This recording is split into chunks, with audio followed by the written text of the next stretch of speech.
Every time na mag-on and off kayo ng automatic transmission, make sure na nasa park ang inyong shifter.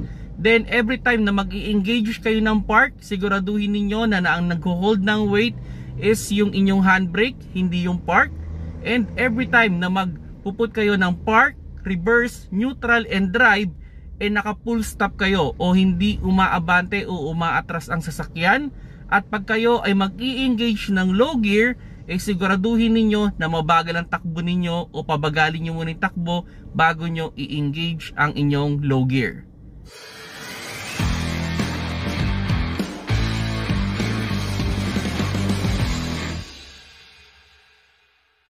Hello mga paps, I'm Kuya Shane at yun, new driver daw siya ng automatic transmission, sanay daw siya sa manual, and konting advice naman daw kung sakaling magdadrive na siya ng kanyang automatic transmission. So yun nga, every time na mag-on and off kayo ng sasakyan, siguraduhin ninyo na nasa park lagi ang inyong sasakyan. Okay? So may mga kotse naman na hindi mo matatanggal ang susi kung wala sa park, pero yun na yung reminders ko sa inyo, no? Pag kayo ay mag-off and on ng sasakyan, i-check niyo yung shifter ninyo kung nasa park.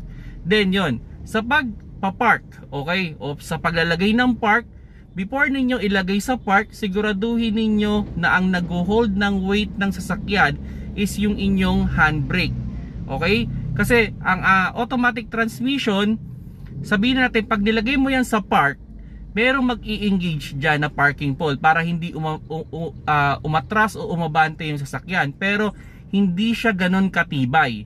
So dapat ang mag-hold ng weight is yung inyong handbrake. Kaya nga pag nagpa-park ng isang automatic transmission, especially pag naka-downhill or uphill, chine-check muna kung naka-properly engage yung handbrake bago ilagay sa park. Kaya nilalagay muna yan sa neutral. Okay, then yun, pag kayo ay mag-i-engage ng park o maglilipat-lipat kayo ng park, neutral, reverse, and park, siguraduhin ninyo na naka full stop ang inyong sasakyan. Kasi halimbawa, umaabante pa yung sasakyan, in-engage niyo yung reverse, or halimbawa, umaatras pa yung sasakyan, in-engage niyo yung drive, there's a possibility na gumaralgal ang inyong transmission at pwedeng masira yan. Okay? So yan yung rules. Sa neutral, yun, pwede nyong habang umaabante kayo, pwede nyong ilagay sa neutral, pero not recommended yun pero hindi recommended from neutral to drive o neutral to reverse na umaabante o umatras pa yung sasakyan. Baka gumaralgal din ang inyong transmission o pwede kayong maka-experience dyan ng sudden engine brake. Then yun, pag kayo ay mag-i-engage ng low gear, siguraduhin ninyo na mabagal yung takbo ng inyong sasakyan. Kung sanay ka sa manual transmission, di ba? Hindi ka naman pwedeng nasa fourth gear ka, tumatakbo ng 40 kph, hindi mo naman dapat ilagay sa first gear. Kasi di ba? Magkakaroon ng sudden engine brake yan o posibleng biglang magloko yung transmission mo o biglang parang kumalabog yung transmission mo diyan kasi nga hindi proper yung gearing. So dapat pag kayo ay mag-i-engage ng low gear, nasa speed lang kayo, mga 10 to 20 kph. Okay? Bago kayo mag-engage ng low gear.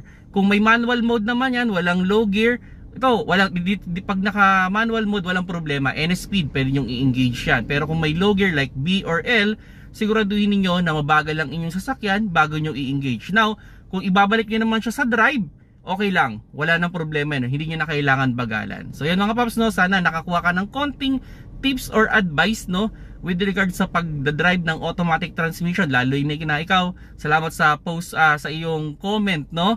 At least yun, nagkaroon ka ng konting idea sa pagdadrive ng automatic transmission. Salamat sa panonood, keep safe mga paps.